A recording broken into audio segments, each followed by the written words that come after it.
दर्शकवृन्द नमस्कार, यहाँहरूलाई हार्दिक स्वागत छ न्युज नेपाल टेलिभिजनमा। यो समय हो न्युज अपडेटको। म शिवशंकर चौधरी। न्युज नेपालको सुरुवातमा हेडलाइन्स न्युज।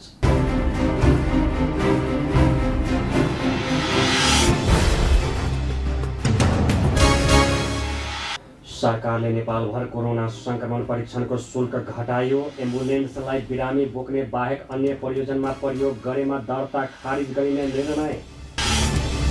सिन्धुपाल्चोकको जुगल गाउँपालिका 5 चनौठामा पहिरो जाँदा 24 घर पुर्यो। 9 जनाको शव फेला, 20 भन्दा बढी बेपत्ता। नेपाल कृषि अनुसन्धान परिषद बीच चिया तथा कफी क्षेत्रको विकासका लागि संयुक्त रूपमा अनुसन्धान गर्ने साझेदारी।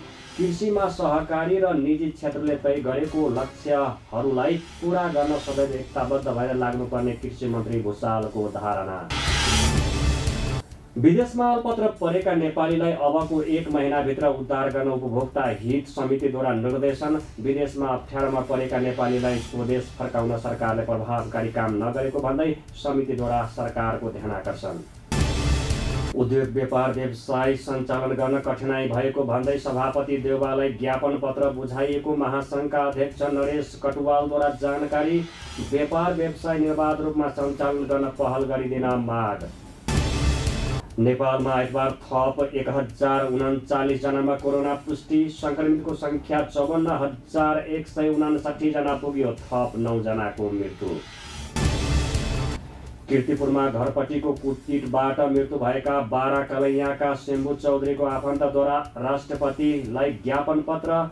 घटनाको सत्य तथ्य पत्ता लगाई दोषीलाई कडा कारबाहीको माग। र संसदको उद्योग तथा वाणिज्य र श्रम तथा उपभोक्ता हित समिति अन्तर्गतको नेटवर्किङ व्यवसायको अध्ययन प्रचलित ऐन तत्काल संशोधन गर्न सिफारिस गरिएको उपसमिति संयोजक सोमप्रसाद पाण्डेद्वारा जानकारी।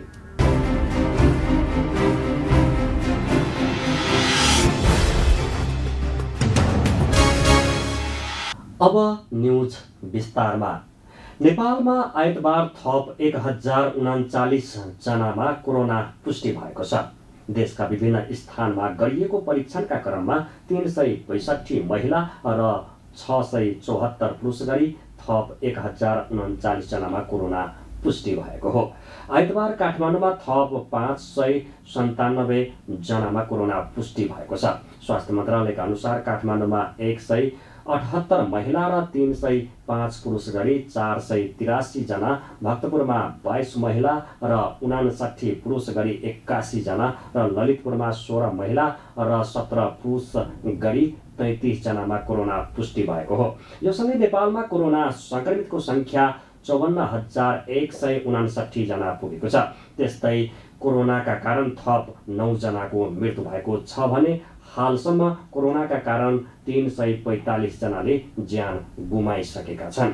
हाल सक्रिय संक्रमितको संख्या 15,117 जना छन्। आइतबार 1,173 जना डिस्चार्ज भएका छन् भने हालसम्म 38,697 जना निको भएर डिस्चार्ज भएको स्वास्थ्य मन्त्रालयका प्रवक्ता डाक्टर जागेश्वर गौतमले जानकारी दिनुभयो। आज देशभरि जम्मा सक्रिय संक्रमितहरूको संख्या 15,117। संस्थागत आइसोलेसनमा रहनुभएकाको संख्या 7,730। प्रदेश अनुसार संस्थागत आइसोलेसनमा रहनुभएका व्यक्तिहरू प्रदेश 1 मा 315, प्रदेश 2 मा 812, बागमती प्रदेशमा 4,013, गण्डकी प्रदेशमा 777, प्रदेश 5 मा 1,177, कर्णाली प्रदेशमा 266, सुदूरपश्चिम प्रदेशमा 370 जना र यसै गरी होम आइसोलेसनमा रहनुभएका व्यक्तिहरूको संख्या प्रदेश 1 मा 1,076, प्रदेश 2 मा 1,335, बागमती प्रदेशमा 3,750, गण्डकीमा 182, प्रदेश 5 मा 713, कर्णाली प्रदेशमा 94 र सुदूरपश्चिम प्रदेशमा 237 जना गरी जम्मा 7,387 हुनुहुन्छ। नेपालमा आजको पीसीआर परीक्षण 9,165 छ। 8,40,527 को टोटल परीक्षण भएको छ। संक्रमितको संख्या 24 घण्टामा 1,039 छ। क्वारेन्टिनमा रहनुभएका व्यक्तिहरूको सङ्ख्या 6536 रहेको छ। प्रदेश 1 मा 881, प्रदेश 2 मा 439, बागमती प्रदेशमा 491, गण्डकी प्रदेशमा 561, प्रदेश 5 मा 1706, कर्णाली प्रदेशमा 691, सुदूरपश्चिम प्रदेशमा 1767। कोभिड-19बाट संक्रमण मुक्त भई गत 24 घण्टामा डिस्चार्ज हुनुहुनेहरूमा जम्मा 1173 हुनुहुन्छ। आजसम्म डिस्चार्ज हुनुहुने जम्मा 38,697।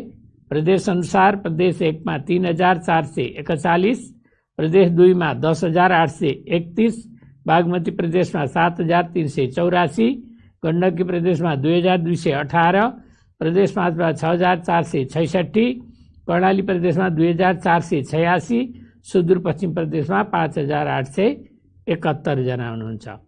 कोभिड-19 संक्रमणबाट मुक्त हुने दर 71.5% छ। हाल क्वारेन्टाइनमा 6,536 जना रहेका छन् भने होम आइसोलेसनमा 7,387 जना र संस्थागत आइसोलेसनमा 7,730 जना रहेका छन्। हालसम्म 8,40,527 को कोरोना परीक्षण भएको मन्त्रालयले जनाएको छ। प्रतिनिधि सभा अन्तर्गतको उद्योग तथा वाणिज्य र श्रम तथा उपभोक्ता हित समितिले विदेशमा अल्पत्र परेका नेपालीलाई अबको 1 महिनाभित्र उद्धार गर्न निर्देशन दिएको छ। सिंहदरबारमा आइतबार बसेको समिति बैठकले अल्पत्र अवस्थामा रहेका श्रमिकलाई कम्तीमा 1 महिनाभित्र उद्धार कार्य सम्पन्न गर्ने व्यवस्थित कार्य योजना निर्माण गरी हाल अल्पत्र अवस्थामा परेका नेपालीहरूलाई ल्याउने कार्य तत्काल सुरु गर्न श्रम रोजगार तथा सामाजिक सुरक्षा मन्त्रालय र परराष्ट्र मन्त्रालयलाई निर्देशन दिएको हो। त्यस्तै विदेशमा अप्ठ्यारोमा परेका नेपालीलाई स्वदेश फर्काउन सरकारले प्रभावकारी काम नगरेको भन्दै समितिले सरकारको ध्यानाकर्षण गराएको छ। बैठकले नेपालीको उद्धारका लागि आवश्यक उडान व्यवस्थापन गर्न एयरलाइन्सहरूसँग बेलैमा समन्वय गर्न पनि समितिले संस्कृति पर्यटन तथा नागरिक उड्डयन मन्त्रालयलाई पनि समितिले निर्देशन दिएको छ। यस्तै समितिले विदेशबाट उद्धार गरी ल्याइएकाहरूलाई क्वारेन्टाइनमा राख्ने सम्बन्धित प्रदेश र स्थानीय तहहरूमा पठाउन सहकार्य गर्न श्रम पर्यटन र परराष्ट्र मन्त्रालयलाई निर्देशन दिएको समितिका सभापति विमल श्रीवास्तवले जानकारी दिनुभयो। बैठकमा कोभिड-19 को कारणबाट लामो समयदेखि रोजगारी गुमाई विदेशमा अल्पत्र अवस्थामा परेका नेपाली श्रमिकहरूलाई स्वदेश ल्याउने सम्बन्धमा भएको कार्य प्रगति शीघ्र उद्धारकार हुन नसक्नुका कारण र समस्याका सम्बन्धमा श्रम रोजगार तथा सामाजिक सुरक्षा मन्त्री तथा सचिव संस्कृति पर्यटन तथा नागरिक उड्डयन मन्त्री यो हटिन्छ तथा परराष्ट्र मन्त्रालयको प्रतिनिधि समेतसँग भएको छलफलमा देहानुसारको निर्णय गर्यौं। 1. वैदेशिक रोजगारीको रूपमा Saudi Arab, Qatar, Kuwait, Malaysia आदि देशमा गएका र कोभिड-19 को कारणबाट लामो समयसम्म रोजगार विहीन भई अल्पत्र अवस्थामा रहेका श्रमिकहरूलाई नेपाल ल्याउने सम्बन्धमा सम्बन्धित सरकारी निकायहरूबाट प्रभावकारी कार्य सम्पादन गर्न नसकेकोमा समितिको गम्भीर ध्यानाकर्षण भएको छ। यसरी अल्पत्र अवस्थामा परेका श्रमिकहरूलाई जति सक्दो छिटो कम्तीमा 1 महिनाभित्र उद्धार कार्य सम्पन्न गर्ने गरी हाल अल्पत्र अवस्थामा परेका नेपालीहरूलाई ल्याउने कार्य तत्काल आरम्भ गर्न श्रम रोजगार तथा सामाजिक सुरक्षा र परराष्ट्र मन्त्रालयलाई निर्देशन दिने। 2. उद्धार गर्ने कार्यमा आवश्यक उडान व्यवस्थापन गर्न एयरलाइन्सहरूसँग आवश्यक समन्वय गरी कार्य सम्पादन गर्न संस्कृति पर्यटन तथा नागरिक उड्डयन मन्त्रालयलाई निर्देशन दिने। विदेशबाट ल्याइएका श्रमिकहरूलाई क्वारेन्टिनमा राख्नुपर्ने अवस्थामा सम्बन्धित प्रदेश र स्थानीय तहसँग सहकार गरी कार्य सम्पादन गर्न श्रम रोजगार तथा सामाजिक सुरक्षा संस्कृति पर्यटन तथा नागरिक उड्डयन परराष्ट्र मन्त्रालयलाई निर्देशन दिने। कोभिड-19 का कारणले रोजगारी गुमाएका श्रमिकहरू हाल भोगिरहेको विकराल अवस्था भएकोले यस्तो अवस्थाको तत्काल समाधान गर्नका लागि स्थानीय तहसँग समन्वय गरी भोकमरीको समस्या पहिला समाधान गर्ने कार्य गर्न नेपाल सरकार श्रम रोजगार तथा सामाजिक सुरक्षा मन्त्रालय सङ्घीय मामला तथा सामान्य प्रशासन मन्त्रालयले निर्देशन गर्नु छ। बैठकमा श्रम रोजगार तथा सामाजिक सुरक्षा मन्त्री रामेश्वर राय यादवले अप्ठ्यारोमा परेका नेपालीहरूलाई प्राथमिकताका आधारमा नेपाल ल्याइएको बताउनुभयो। विदेशमा कामबाट निकालिएका र खर्च पनि नभएकाहरूलाई दूतावासको समन्वयमा स्वदेश ल्याउने कार्य गरिने उहाँले बताउनुभयो। कम्पनीहरूमा बाहिर कम्पनीहरू बन्द हुने अवस्था भएको कम्पनी पनि छ। त्यस्ता व्यक्तिहरूलाई जसको हातमा टिकट छ त्यसलाई प्राथमिकता देऊ भन्ने एउटा जुन निर्देशनात्मक कुराहरू आएको छ त्यसको कारण के हो भने धेरै कम्पनीहरू बन्द हुने अवस्था छ र उनीहरूले टाइम बाउन्ड गरेको छ कि यति दिनभित्र तिमीहरूलाई दिएको टिकटको सदुपयोग भएन भने हामी जिम्मेवार हुँदैनौँ भन्ने किसिमको पनि एउटा टाइम बाउन्ड परिस्थितिहरू सिर्जना भएको छ। त्यसले गर्दाखेरि हामीहरू अहिले जसको हातमा टिकट परेको छ त्यसलाई प्राथमिकताका साथ पहिले उडाउने भन्ने सोच राखेर परराष्ट्र मन्त्रालय, पर्यटन मन्त्रालय र श्रम मन्त्रालय सिसिएमसीको पनि कुरा छ। क्षमताले बेहोर्न नसक्नेको लागि हर हालमा श्रम स्वीकृति लिएर गएकाहरूको लागि र योगदान गरेकाहरूको हकमा बोर्डले त्यो सम्पूर्ण जिम्मेवारी बोकेको कुराहरू यहाँ आइसकेका छ। त्यसको लागि त्यहाँ अहिलेसम्म बोर्डले जे जस्तो सुविधा उपलब्ध गराएको छ त्यसको जानकारी पनि यहाँहरूलाई छँदैछ। पहिलेको बैठकमा पनि मैले राखेँ, यहाँ होल्डिङ सेन्टरको व्यवस्थापनदेखि घरसम्म पुर्याइदिने यातायातका खर्चहरू समेत हामी यहाँसम्म कि बाटोको खाद्यान्नको व्यवस्था पनि हामीले बोर्डबाट गराएका थियौँ। त त्यो सबैका बावजुद पनि अझ पनि धेरै काम गर्न बाँकी छ। बोर्डले यो मान्छे ल्याउने लास ल्याउने मात्रै होइन, उहाँको सोसाइटी र अघि जुन शीर्षकहरू बनाइराख्नु भएको छ त्यो अन्य शीर्षकमा पनि त्यो व्यय हुन्छ। त्यो बोर्डसँग भएको रकमको सदुपयोग लोक कल्याणमै गर्ने हो। समिति सदस्यहरूले भने कोरोना महामारीमा सरकारले प्रभावकारी रूपमा काम गर्न नसकेको बताइएका थिए। उनीहरूले विदेशमा अप्ठ्यारोमा परेका नेपालीलाई फर्काउन सरकारले सम्बन्धित देशका नेपाली दूतावाससँग समन्वय नगरेको आरोप पनि लगाएका थिए। जनता चाहिँ भोकभोकै मरिराख्ने, हामी श्रमिक समिति छौँ, यहाँ उद्योग समिति, उपभोक्ता समिति, यो पनि निरन्तर बैठक बसेको छैन। प्रश्न हामी कहाँ थोकिन्छ, हामीसँग चाहिँ स्रोत साधन छैन राज्य त हामी होइन, हामी त प्रतिनिधि पात्र मात्रै हो जनताको होइन। सरकार स्थानीय सरकार छ, प्रदेश सरकार छ, केन्द्रीय सरकार छ। यी यावत कुराहरू तपाईँले पढेर कमसेकम चाहिँ नि यो समस्या आइरहेछ यसलाई कसरी समाधान गर्ने कुरा सोध्नु पर्ने जस्तो लाग्दैन तपाईँलाई कि हाम्रो दायित्व होइन यो। अस्ति नै एउटा कान्तिपुरमा फ्रन्ट पेजमा एउटा युवकको फोटो राखेको छ, उसले आलो पालो कति दिन भात नखाएको रहेछ, खान नखाएको। त्यो समुदायले सरकारले सम्बोधन गर्न नगर्ने, यो श्रमिक समिति के को लागि, श्रमिक मन्त्रालय के को लागि कि हामी तलब भत्ता खाएर बस्ने, जनताको समस्या सम्बोधन नगर्ने राज्यको दायित्व होइन। हरेक कुरा आउँछ होइन। भनौँ कि अब यसले त कस्तो अवस्था ल्याइसक्यो कि यो व्यवस्था नै प्रति जनताको वितृष्णा पैदा गर्ने किसिममा आइसकेको छ। कुन दिन विस्फोटन हुन्छ, सुरक्षा खतरा आइसकेको छ अहिले। यी श्रमिकहरू नेपालमा आउँदाखेरि रोजगारी भोकमरी पऱ्यो भने भोलि त्यो विप्लव सम्बोधन गर्ला त्यो समुदायलाई, ल हाम्रो पार्टीमा आउनुहोस्, आन्दोलन गरौँ, जनयुद्ध गरौँ भनेर हिजो जस्तै फेरि हामी जनयुद्ध हो भने 1 लाख मात्रै त्यहाँ जनता उत्रियो भने सरकार ढल्छ, गणतन्त्र समाप्त हुन्छ। खोइ राज्य चाहिने विवेकशील भएको छैन। अहिले हामीले बजेटको 1/4 चाहिँ विदेशबाट आउने नेपालीहरूलाई उनीहरूले गर्न सक्ने सरकारले निःशुल्क रूपमा कम्पनी दर्ता गरिदियोस्, कम्तीमा पनि उनलाई 1 वर्षसम्म ब्याज नलिने अवस्था सिर्जना गरिदियो। उनीहरूको योग्यता क्षमता काम अनुसार 10 देखि 30 लाख रुपियाँ ऋण लिने अवस्था गरिदियो भने बिना ब्याज, त्यो गरिदियो भने नेपालमा धेरै मान्छेहरूले काम पाउन सक्ने अवस्था हुन्छ। त्यसमा प्रधानमन्त्री रोजगार कार्यक्रम भयो भने एउटा कुरा हो।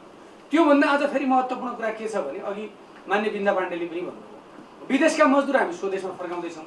अब हामी साधन स्रोत भएका सांसद मन्त्री अलिअलि पैसा भएका मध्यम वर्गका मान्छेहरू यताउता हिँड्ने गरेका छन्।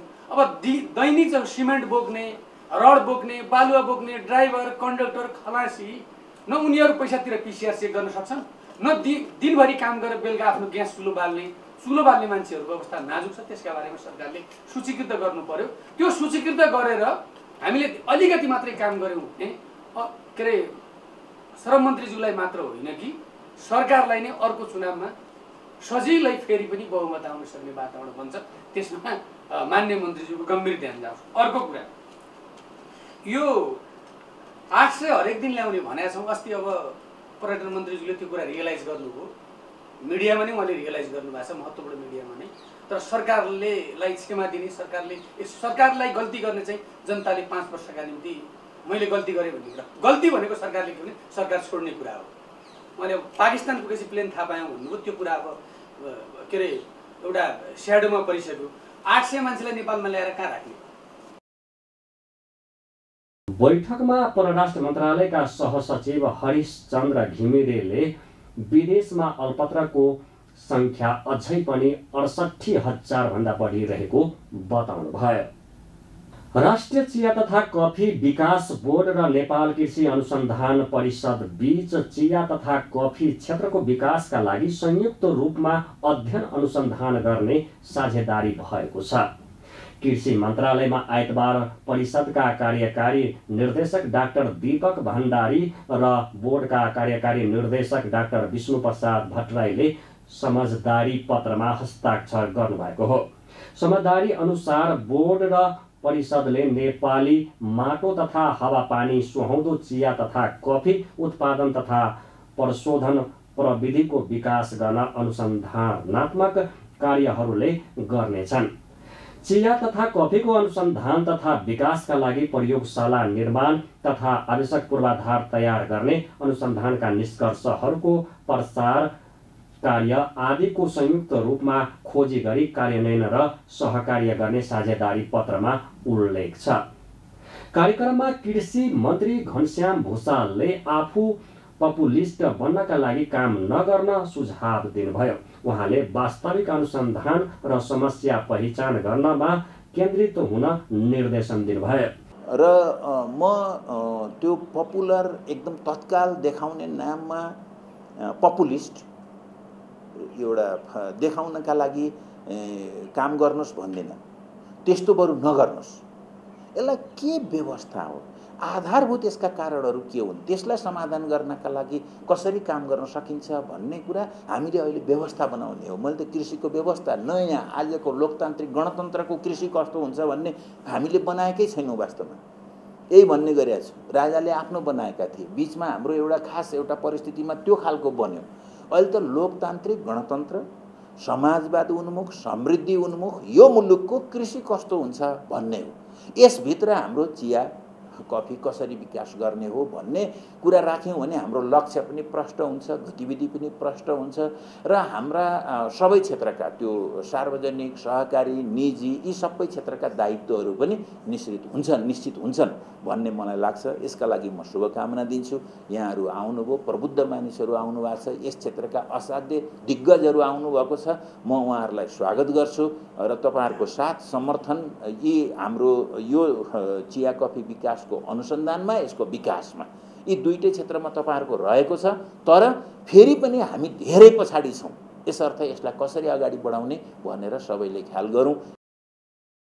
मन्त्री भूषालले सार्वजनिक कृषिमा सहकारी र निजी क्षेत्रले तय गरेको लक्ष्यहरूलाई पूरा गर्न सबै एकताबद्ध भएर लाग्नुपर्ने धारणा राख्नुभयो। सम्झौताको उद्देश्य अनुरूप कार्य गर्न दुवै पक्षले आर्थिक वर्षको आर्थिक र वार्षिक स्वीकृति कार्यक्रम र बजेटको सीमाभित्र गरी आवश्यक प्रारम्भिक अध्ययन अनुसन्धानात्मक कार्यहरू गर्ने साझा र समझदारी पत्रमा उल्लेख छ। प्रतिनिधि सभाको शिक्षा तथा स्वास्थ्य समिति अन्तर्गत गठित कोभिड-19 को सम्बन्धमा सरकारले गरेका काम कारबाहीको अनुगमन गर्न गठित उपसमितिले कोरोना र अन्य बिरामीको उपचार एउटै अस्पतालमा गर्दा समस्या देखिएको निष्कर्ष निकालेको छ। आइतबार काठमाडौँको शिक्षण अस्पतालको स्थलगत अनुगमन गर्दै उपसमितिले कोरोना र अन्य बिरामीको उपचार एउटै अस्पतालमा गर्दा अन्य सर्वसाधारणदेखि स्वास्थ्यकर्मी तथा अस्पतालमा नै समस्या देखिएको निष्कर्ष निकालेको हो। उपसमितिले शिक्षण अस्पतालमा कोरोना बिरामीको उपचार र अन्य बिरामीको उपचारको अवस्थाका बारेमा जानकारी लिएको थियो। अस्पतालमा कोरोनाका बिरामीको ENT भवनमा उपचार हुँदै आएको छ। उपसमिति संयोजक एवं सांसद जीवनराम श्रेष्ठले कोरोना र अन्य बिरामीको उपचारमा कुनै कमजोरी नभए पनि यसले गर्दा समस्या देखिएको जानकारी दिनुभयो। शिक्षण अस्पतालमा धेरै बिरामी उपचारका लागि आउने गरेकाले संक्रमणको सम्भावना रहेको उहाँको भनाइ छ। उहाँले अन्य बिरामीको उपचारमा खटिएका स्वास्थ्यकर्मीहरूमा नै कोरोना देखिएको गम्भीर र संवेदनशील विषयमा सतर्कता अपनाउनु पर्ने बताउनुभयो। त्यस्तै कोरोनाका कारण अस्पतालमा आमदानी घट्दै गएको भन्दै यसमा सरकारले विशेष ध्यान दिनुपर्ने उहाँले उल्लेख गर्नुभयो। हामीले यो चाहिँ नि उपसमितिको तर्फबाट यो टिचिङ हस्पिटलमा भिजिट गऱ्यौँ र यहाँ हाम्रो डाइरेक्टर लगायत सम्बन्धित चाहिँ नि डाक्टरसँग पनि कुराकानी भयो र कोभिडको चाहिँ नि कोअर्डिनेटर डाक्टरसँग पनि कुराकानी भयो र हामीले अलिकति यहाँ यो कोभिडको कारणले जुन नन कोभिडहरूको उपचारमा परिरहेको जुन समस्याहरू छन् र त्यो विषयमा पनि जानकारीहरू लियौँ र यो एउटा चाहिँ नि अलि गम्भीर पनि जस्तो महसुस भयो। यो संवेदनशील विषय नै हो। अब यहाँ जुन खालको सर्वसाधारण चाहिँ नि नागरिकहरू उपचारको लागि धेरै सङ्ख्यामा चाहिँ नि आउने गर्नुहुन्छ। यहाँ धेरै खालका चाहिँ नि उपचारहरू पनि हुने गर्छ र यहाँ अब यो यहाँ चाहिँ नि अब पढाइको कामहरू पनि हुन्छ। त्यसो भएको हुनाले यो कोभिडको कारणले अहिले यो सबै कुराहरूमा असर परेको कुरा हामीले चाहिँ नि जानकारी पायौँ र अहिले यहाँ कोभिड बिरामीहरूको उपचारको लागि जुन ENT बिल्डिङ नै सबै चाहिँ नि यो डेडिकेट गरेको छ र त्यो हिसाबले कोभिडको लागि जुन चाहिँ नि यहाँ हेरचाह भइरहेको छ, ट्रिटमेन्ट भइरहेको छ, तिनीहरू चाहिँ नि अब राम्रै छ। उहाँहरूले व्यवस्थित गर्नुभएको छ। अब अपरेसन केसहरूलाई पनि उहाँहरूले चाहिँ ह्यान्डल गर्नुभएको छ। सेफ्टीको कुरा हो, त्यसमा पनि अलि उहाँहरूले कम्प्रोमाइज गर्नुपर्ने यस्तो स्थितिहरू देख्यो, जसले गर्दा यो नन कोभिडमा काम गर्ने बिरामीहरूमा नै बढी चाहिँ नि इन्फेक्टेड भएको अवस्थाहरू देखा परेको छ। त्यसो भएको हुनाले यसमा चाहिँ नि अब सम्बन्धित निकायले यस्तो खालको हस्पिटलहरूलाई अलि विशेष व्यवस्थापन गर्ने र यो खालको एउटा विशेष परिस्थिति भएको हुनाले उहाँहरूको आय स्रोतहरू पनि यो जुन असर परिरहेको कारणले उहाँहरूलाई त्यही ढङ्गबाट एउटा सपोर्ट गर्नुपर्ने आवश्यकता चाहिँ नि हामीले त्यो महसुस गर्यौँ। सो कार्यक्रम अस्पतालका कार्यकारी निर्देशक प्राध्यापक दिनेश काफ्लेले अनुगमनका क्रममा अस्पतालमा भइरहेको उपचारका बारेमा जानकारी गराएको बताउनुभयो। अस्पतालमा कोरोना र अन्य बिरामीको उपचारमा देखिएको समस्याका बारेमा पनि उपसमितिलाई अवगत गराइएको उहाँको भनाइ छ। स्टाफहरूले कसरी काम गरिराख्नु भएको छ, विशेष गरेर कोभिडसँग सम्बन्धित डाक्टर साहबहरू, नर्सिङहरू, एटेन्डेन्ट स्टाफहरूको समस्याको बारेमा नै कुरा गऱ्यौँ र अलिकति हामीले गभर्मेन्ट तर्फबाट आउने सपोर्टहरू र उहाँहरूलाई प्रोत्साहन भत्ता र जनरल इन्फर्मेसन, जनरल इन्करेजमेन्टको प्रोत्साहनको कुरा पनि हामीले समितिसँग राख्यौँ। उहाँहरूले हामीहरूसँग इन्क्वायरी गर्नुभयो, जवाफमा आउनुभयो र हाम्रो अलिकति भौतिक संरचनाहरू पनि अब नयाँ बन्दै गरेको मनमोहनको एक्सटेन्सनलाई अहिले मेकसिफ्ट कोभिड बिल्डिङ बनाउने भन्ने कुरालाई पनि उहाँलाई अवलोकन गराइयो र अन्त्यमा यो समस्याहरू अब अझै जटिल बन्दैछन्। हिजो आउने बिरामी र आज आउने बिरामीहरू अलिक जटिल छन्, मर्बिडिटी बढिरहेछ र नयाँ च्यालेन्जहरू थपिरहेछ र अब कसरी बढ्ने, स्ट्राटेजी कसरी गराउने, प्लानिङ कसरी गर्ने र नयाँ समस्यालाई कसरी जुझ्ने, सरकारसँग मिलेर यहाँको समस्याहरू कसरी गर्ने, बिरामीहरूलाई कसरी बढी सुविधा दिने, स्टाफहरूलाई कसरी सुविधा दिने र डे टु डे हाम्रो जुन रुटिन नर्मल एक्टिभिटीहरूलाई त्यसलाई असर नगरिकन कोरोनाको पनि कसरी उपचार गर्ने कुरामा हामीले उहाँहरूलाई अलिकति अवगत गरायौँ।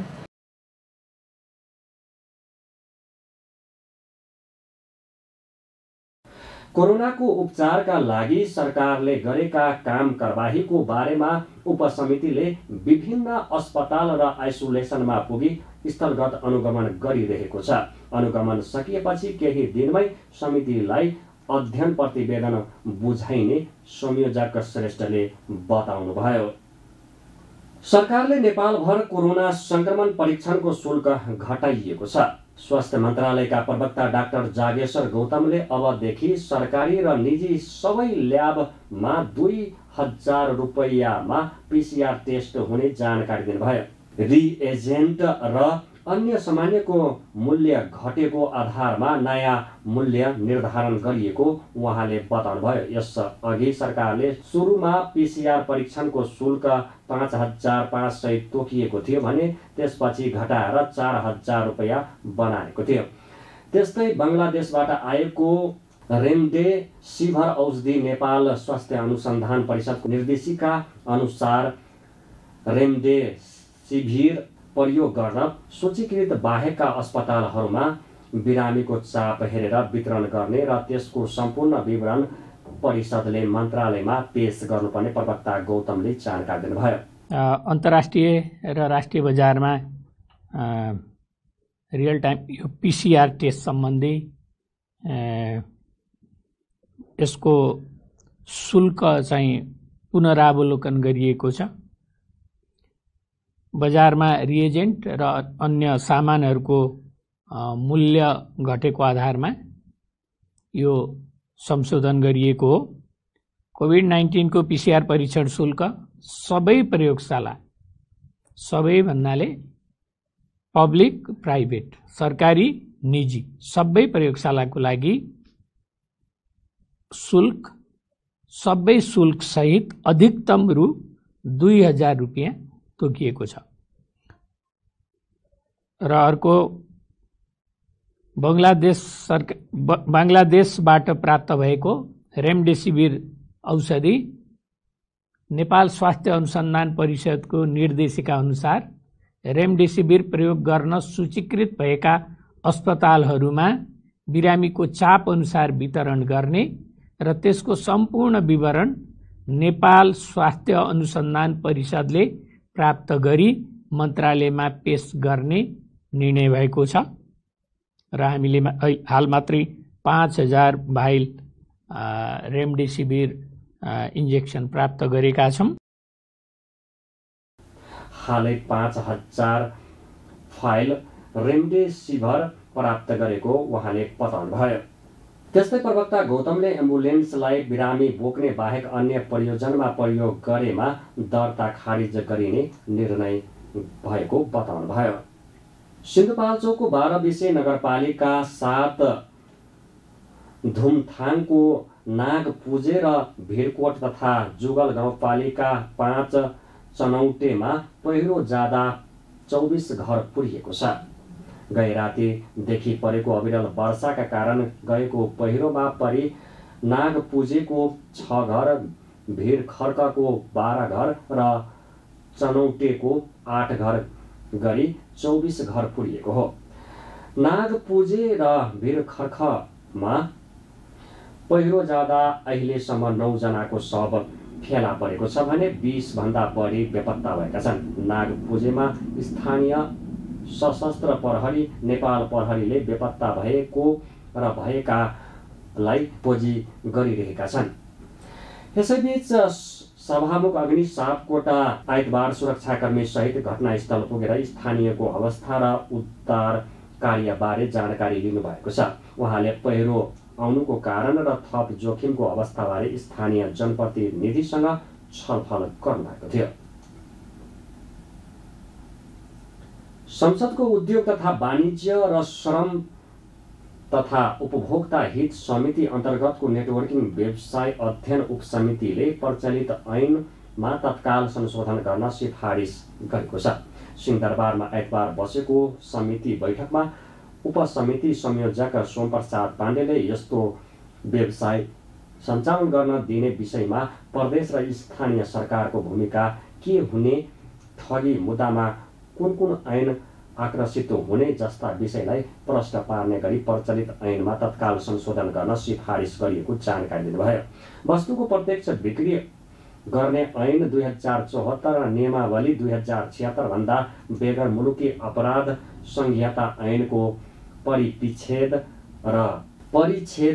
2074 र नियमावली 2076 भन्दा बेगर मुलुकी अपराध संहिता ऐनको परिच्छेद 21 अनुसार ठगी सम्बन्धी कसुरमा मुद्दा चलाउन पाउने गरी ऐन संशोधन हुनुपर्ने उपसमितिको अध्ययन प्रतिवेदनमा उल्लेख छ। कम्पनीको प्रबन्ध पत्र तथा नियमावली पिरामिड व्यवसाय सञ्चालन गर्न सक्ने कुनै प्रावधान रहेको पाइए त्यसलाई तत्काल संशोधन गर्न सिफारिस गरिएको छ। वस्तुको प्रत्येक बिक्री गर्ने कम्पनीको न्यूनतम चुक्ता पुँजी 3 करोड पुर्याउन र हाल इजाजत लिइरहेका कम्पनीलाई समेत 6 महिनाभित्र सोही बमोजिमको पुँजी वृद्धि गर्न लगाउने सिफारिस गरिएको छ। संयोजक पाण्डेले उपसमितिले विभिन्न 18वटा सुझाव सिफारिस गरेको र अरू विषय समितिमा छलफल गर्नुपर्ने बताउनुभयो। त्यसभित्र रहेर केही कम्पनी दर्ता भए, त्यो दर्ता भएका कम्पनीहरू अब ऐनको मस्कत एउटा र त्यसको कामको प्रक्रिया प्रकृति अर्को खालको बन्यो कि भन्ने चिन्ताले अब कतिपय यस्ता उजुरी पनि आएका थिए। कति यस्ता खालका हामीलाई गुनासाहरू उजुरीहरू यो समितिमा आएको हुँदाखेरि चाहिँ यसमा अलिक बढी खोजी गरौँ त भन्ने उद्देश्यका साथ समितिले उपसमिति गठन गरेको हो र उपसमितिले त्यसलाई चाहिँ खोजी गरेको हो। त्यसै अन्तर्गत हामीले चाहिँ सबै प्रतिवेदनको जे विषय हामीले खोजी गऱ्यौँ। यसमा खास गरेर अब हाम्रो माननीय प्रकाश रसाइली, त्यसपछि हाम्रो चाहिँ किसान श्रेष्ठ लगायत हाम्रो चाहिँ सरिता गिरी र चाहिँ अमृता अग्रहरी, हामी 5 जना सदस्य थियौँ र 5 जनाले धेरै करिब हाम्रो चाहिँ 9 पटक कि 10 पटक हाम्रो बैठक बसेका छ। बैठक मात्रै र त्यसपछि अनौपचारिक धेरै बस्यो। त्यसबिचमा हामीले उपभोक्ता हित संरक्षण मञ्चदेखि लिएर अब मन्त्रालयको सचिव, माननीय मन्त्रीज्यू लगायत सबैलाई हामीले आमन्त्रण पनि गरेका थियौँ। उहाँहरूबाट पनि धेरै कुराहरू जानकारी लिएका थियौँ र अब कतिपय पीडित पक्ष भनेर भनिएका व्यक्तिसँग पनि हामीले प्रत्यक्ष रूपमा उहाँहरूसँग सरोकार राखेका थियौँ। सबैको राय, सबैको चाहिँ भएका कतिपय ती विषयवस्तुको विषयमा जानकारी सबै लिएर रिपोर्ट तयार भएको छ र त्यो रिपोर्ट चाहिँ हामीले माननीय सभापतिज्यूलाई समयभित्रै बुझाएका छौँ।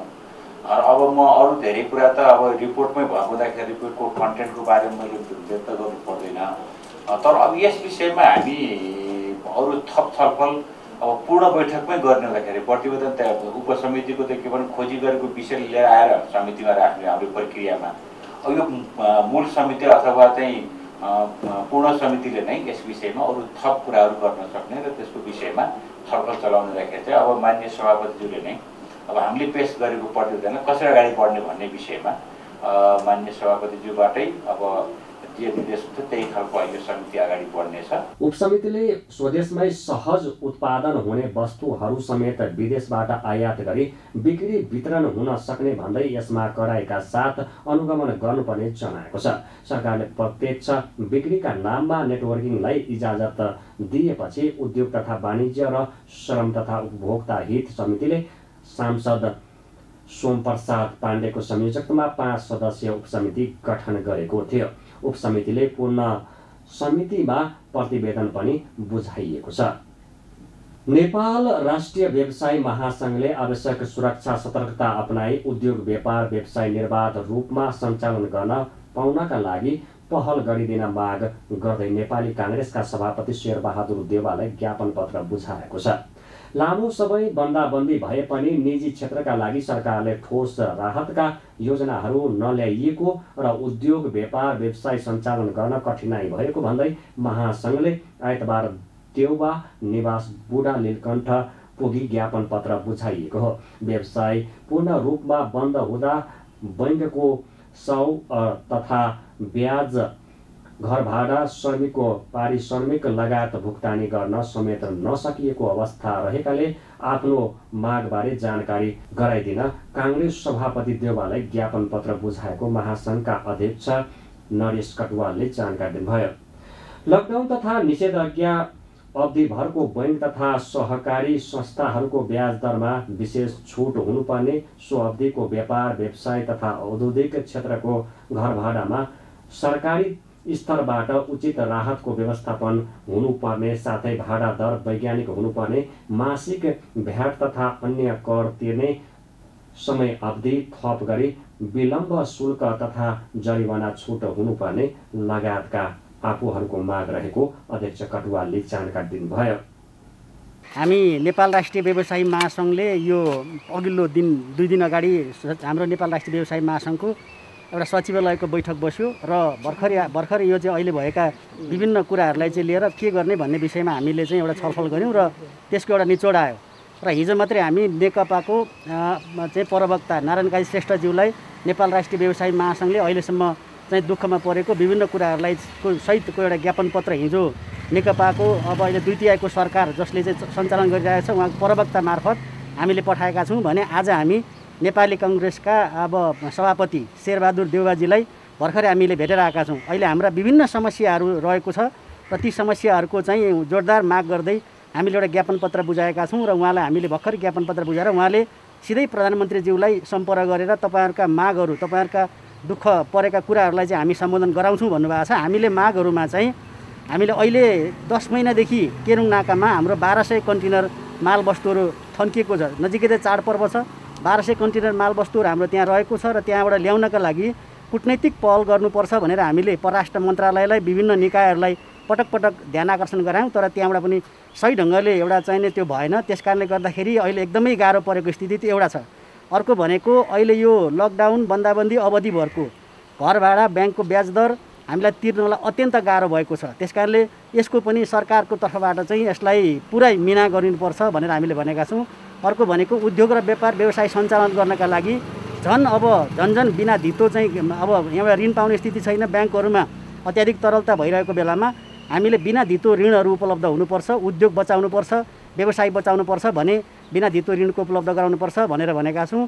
त्यस पछाडि अर्को भनेको अहिले हामीले जोरदार उठाउँदै आएको कुरा के छ भने अहिले निजी क्षेत्रको एक खालको मात्रै निजी क्षेत्र भएको हुनाले निजी क्षेत्र र सरकार सम्मिलित अब आउने दिनहरूमा अबको पाटो भनेको निजी क्षेत्र र सरकार सम्मिलित चाहिँ एउटा समन्वय समिति गठन गर्नुपर्छ र त्यस अन्तर्गत त्यो फोरम मार्फत चाहिँ त्यो समन्वय समितिको फोरम मार्फत चाहिँ अनि सरकारसँग सुझावहरू दिने कस्तो खालको अब बाटो यो कोरोनासित जुझेर कसरी अगाडि बढ्ने, सरकारलाई कस्ता खालको कुरा राख्ने भनेर चाहिँ एउटा निजी क्षेत्र र सरकार बीच सम्मिलित एउटा चाहिँ समन्वय समिति गठन गर्नुपर्छ भनेको जुन निजी क्षेत्रमा रहेका सबै तमाम आम चाहिँ महासङ्घहरू, सङ्घहरू र विभिन्न उद्योगहरूसँग आबद्ध रहेको एउटा समन्वय समिति गठन गर्नुपर्छ भनेर हामीले भनेका छौँ। सँगसँगै अहिले आएर चाहिँ हामीले चाहिँ अहिले भर्खरै सरकारको तर्फबाट चाहिँ नै तपाईँहरूले कर तिर्नुपर्छ भनिरहेको बेलामा अहिले कर तिर्न हामी सक्दैनौँ किनभने हामीसँग पैसा छैन। 6 महिनादेखि हाम्रा सररहरू बन्द छन्, उद्योगहरू बन्द छन्। अहिले हामी कर तिर्न सक्दैनौँ। कर तिर्ने समयावधि बढाएर लानुपर्छ र हाम्रा विभिन्न चाहिँ आन्तरिक उयोहरूलाई पनि छुटहरू गर्ने काम गर्नुपर्छ भनेर पनि राखेका छौँ। सँगसँगै यी कुराहरू लिएर चाहिँ हामी नेपाल राष्ट्रिय व्यवसायी महासङ्घको टोली अहिले विभिन्न राजनीतिक दलका शीर्ष नेताहरू र सम्बन्धित सरकार सम्बन्धित विभिन्न चाहिँ उयोहरूलाई चाहिँ हामी अब बुझाउने काम हाम्रो जारी छ। यदि उहाँले के भन्नुभयो भने सिधै अहिले चाहिँ तपाईँहरूका माग अत्यन्त मार्मिक मागहरू रहेछन् र अहिलेको हाम्रो चाहिँ मुलुकको एउटा चाहिँ सौदिलो रहेछ। म सिधै प्रधानमन्त्रीज्यूसँग कुरा गरेर तपाईँहरूका मागसित सम्बोधन गर्नका लागि म अगाडि सर्छु भन्नुभएको छ। उनीहरूले उद्योग र व्यवसाय बचाउनका लागि बिना धितो 5% ब्याज दर ऋणको व्यवस्था गर्नुपर्ने समेत माग अघि सारेका छन्। ज्ञापन पत्र बुझ्दै देउवाले उद्योग व्यवसायीहरूका जायज मागहरू सरकारले पूरा गर्नै पर्ने बताउँदै यसका लागि आफूले पनि प्रधानमन्त्रीसँग कुरा गर्ने आश्वासन दिनुभएको महासङ्घका अध्यक्ष कटुवालले बताउनुभयो। कीर्तिपुरमा घरपट्टिको कुटाईबाट मृत्यु भएका बाराकलैयाका 48 वर्षीय शम्भु चौधरीको आफन्तले दोषीलाई कडा कारबाही गर्नुपर्ने माग गर्दै राष्ट्रपतिलाई ज्ञापन पत्र बुझाएका छन्। आइतबार शीतल निवास पुगी मृतकका आफन्तहरूले डेरा छोडेर जान खोज्दा अन्धाधुन्द कुटपिट गरेर चौधरीलाई मारेको भन्दै घटनाको सत्य तथ्य पत्ता लगाई दोषीलाई कडा कारबाही गर्नुपर्ने भन्दै ज्ञापन पत्र बुझाएका हुन्। 3 महिनाको भाडा अग्रिम दिँदा पनि घर छोड्न दबाब दिएको र कोठा सर्नका लागि सामान निकाल्दा कुटपिट भएको मृतकका आफन्त विनोद चौधरीले जानकारी दिनुभयो। दोषीलाई कानुन अनुसार कारबाही हुनुपर्ने मृतकका 3 बालबालिका रहेको भन्दै बालबालिकाको जिम्मा राष्ट्रले लिनुपर्ने उहाँले बताउनुभयो। एउटा गरी खाने वर्ग गरी खाने मजदुरलाई जुन चाहिँ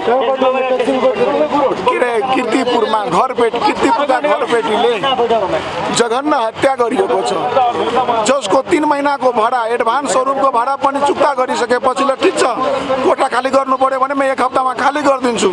अहिले लकडाउनको बेलामा कोठा पाइरहेको छैन। यस्तो अवस्थामा म कहाँ जाऊ भन्दाखेरि होइन, तैँले कोठा खाली गर्नै पर्छ।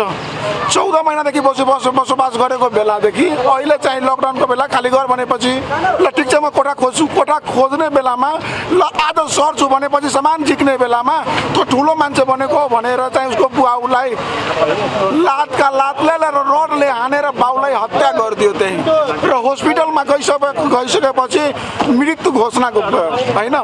अनि यस्तो लकडाउनको बेला जसलाई मान्छेलाई खाना लाउनलाई छैन, यस्तो बेलामा जघन्य हत्या गर्नु यो कहाँसम्मको अपराध हो। राष्ट्रपतिज्यूलाई हामीले ज्ञापन पत्र दियौँ होइन। महामहिम राष्ट्रपतिज्यूमा पेश गरेको ज्ञापन पत्र र हाम्रो माग के थियो भने नेपालको कानुन अनुसार उनीहरूलाई हत्या गरेको रहेछ भने उनीहरूलाई कडाभन्दा कडा कारबाही हुनु पर्यो नेपालको कानुन अनुसार। र तिनका 3टा बच्चा छ साना साना होइन। उसको बाउले गर्दा उनीहरू गरी खान्थ्यो। उसको घरको चाहिँ रोजीरोटी रह्यो। त्यसको श्रीमतीको सिउँदो पछियो होइन। अब उसलाई पालन गर्ने को त्यो हो, जिम्मेवारी राष्ट्रले लिनुपर्छ। 20 वर्षदेखि नेपालमा बसिआएको मान्छे होइन, अनि 20 वर्षदेखि नेपालमा कर्मथलो बनाएको मान्छेलाई उसलाई चाहिँ पालन कसले गर्ने हो? उसको छोराछोरीको पढाइ लेखाइको जिम्मा कसले लिने? उसको छोराको चाहिँ भविष्य कसले बनाउने? त्यो जिम्मा राष्ट्रले लिनुपर्छ होइन। राष्ट्र लिएन र यसको क्षतिपूर्ति उचित भएन र उसको न्याय पाएन भने हामी आफूहरूले न्याय नपाए सशक्त आन्दोलन गर्ने मृतकका आफन्तहरूले चेतावनी दिएका छन्। कीर्तिपुर नगरपालिका 7 भाजगल बस्ने 66 वर्षीय प्रेमलाल महर्जनले आफ्नै घरमा बहालमा बसेका 12 कलैयाका 48 वर्षीय शम्भु चौधरीमाथि कुटपिट गरेका थिए। त्यसपछि घाइते भएका उनको उपचारका लागि कीर्तिपुर अस्पताल लगिएको थियो। उनको उपचारकै क्रममा मृत्यु भएको प्रहरीले जनाएको छ। हामी न्युज अपडेटको अन्तमा आइपुगेका छौँ। जाँदा जाँदै हेडलाइन्स न्युज पुनः एकपटक।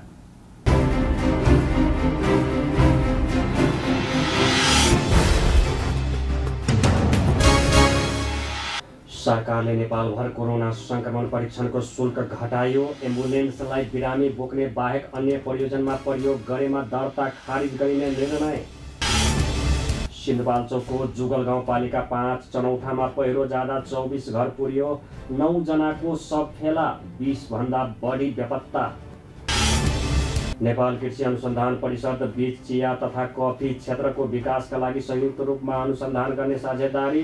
कृषिमा सहकारी र निजी क्षेत्रले तय गरेको लक्ष्यहरूलाई पूरा गर्न सदैव एकताबद्ध भएर लाग्नुपर्ने कृषि मन्त्री भुषालको धारणा।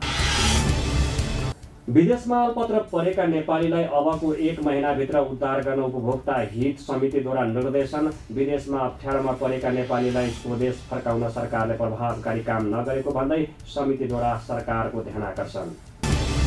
उद्योग व्यापार व्यवसाय सञ्चालन गर्न कठिनाई भएको भन्दै सभापति देउवालाई ज्ञापन पत्र बुझाइएको महासङ्घका अध्यक्ष नरेश कटुवालद्वारा जानकारी।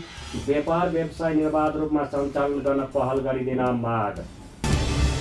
नेपालमा आइतबार थप 1039 जनामा कोरोना पुष्टि। संक्रमितको संख्या 54,159 जना पुग्यो। थप 9 जनाको मृत्यु।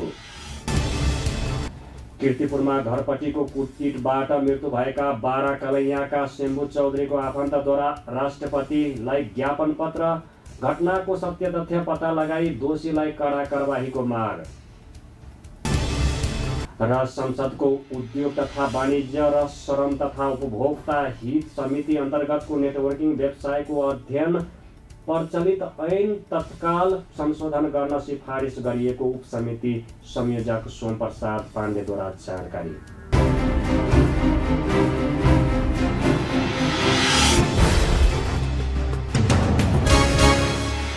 दर्शकवृन्द, अहिलेलाई न्युज अपडेट यति नै। निरन्तर न्युज अपडेटका साथ हामी पुनः उपस्थित हुने नै छौँ। हेर्दै रहनुहोस् न्युज नेपाल टेलिभिजन। नमस्कार।